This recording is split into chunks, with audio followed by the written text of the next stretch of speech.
Pourquoi dit-on « danse » dans les expressions françaises? Puisque c'est moi qui ai pris la décision de nous intéresser aux mots, on peut dire que je mène la danse, une expression qui désigne celui ou celle qui dirige, qui tire les ficelles, le leader d'une action collective et qui existe depuis le Moyen-Âge et l'apparition des danses à deux qui nécessitent un conducteur qui guide les pas de sa partenaire.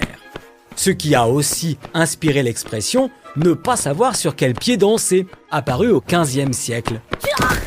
On disait à l'époque « ne savoir de quel pied aller » pour exprimer le même sens. Je ne sais pas quel comportement adopter ou comment réagir. La tradition depuis que les danses de salon existent veut que l'invité d'honneur d'une soirée ou d'un bal soit le premier à fouler le parquet au bras de l'hôtesse. Madame. Cet invité est donc chargé d'ouvrir la danse, une expression qui signifie donc logiquement être le premier à entreprendre quelque chose, ce qui permet aux autres d'entrer dans la danse, c'est-à-dire de suivre les meneurs. Rien à voir avec donner une danse, qui signifie en argot donner un coup ou une claque à quelqu'un et qui trouve son origine dans l'ancien français où le mot danse pouvait signifier correction morale. Avec le temps, et depuis le 19e siècle, on est passé à la correction tout court et aux menaces du genre « attention, tu vas prendre une danse ».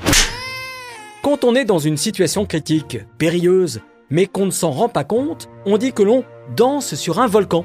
Il s'agit au départ d'une citation de l'homme politique et écrivain Narcisse Achille de Salvandie qui la prononça lors d'une réception en l'honneur du roi de Naples en 1830.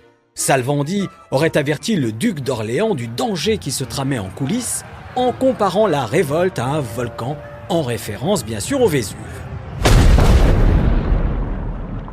Quand quelqu'un s'agite dans tous les sens, on dit qu'il danse la gigue. Une expression qui trouve son origine en Grande-Bretagne, où la gigue est une danse très rapide, où les mouvements de jambes et de pieds s'enchaînent de manière très soutenue.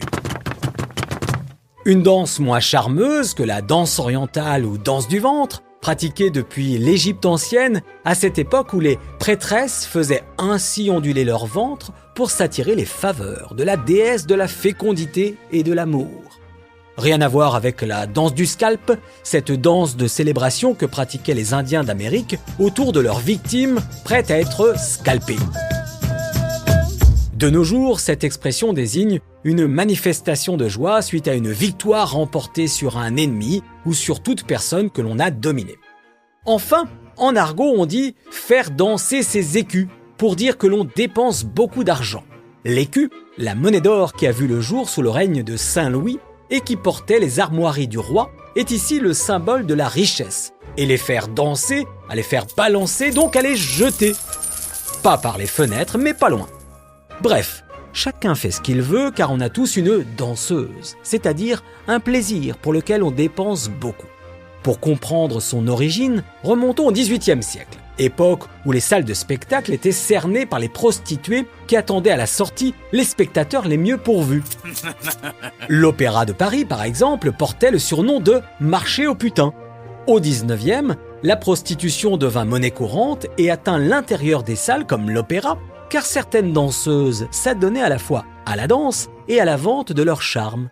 Les plus talentueuses devenaient ainsi la maîtresse d'hommes de la haute société qui dépensaient des sommes énormes pour satisfaire leurs caprices. C'est ainsi que l'expression « avoir une danseuse » a d'abord signifié entretenir une maîtresse coûteuse pour ensuite s'étendre à tout plaisir tout aussi coûteux. Sur ce, je ferme la danse et je vous dis à bientôt.